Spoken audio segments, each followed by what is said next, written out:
একদম ঢুকে যাব, যেহেতু আমরা যখন থাকি সেখানে দিয়ে করে গাড়ি রাখলো। প্রায় ফাইনালি মানে আমরা বাড়ি চলে এলাম। আর এই দেখো কত জেনে ঠেনে করে রেখেছে, যেহেতু বাড়িতে আজ মেয়ে বাড়িতেই ছিল তার জন্য।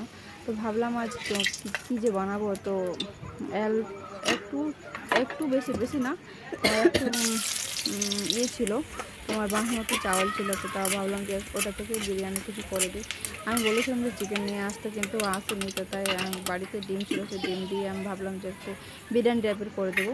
তো আমার চালটা গরম জল দিয়ে ফুটিয়ে রেখেছিলাম আগে। আর আমি এই দেখো মিক্সারে মশলা বেটে নিয়েছি। বাটার পরে আমি ভাবলাম যে চালটা করে দেব, কিন্তু না, চালটা মশলাটা করে নিই আর ডিমগুলো দিয়ে পরে চালটা দিয়ে দেবো। তো আমার বিরিয়ানি প্রায় হয়ে এসেছে।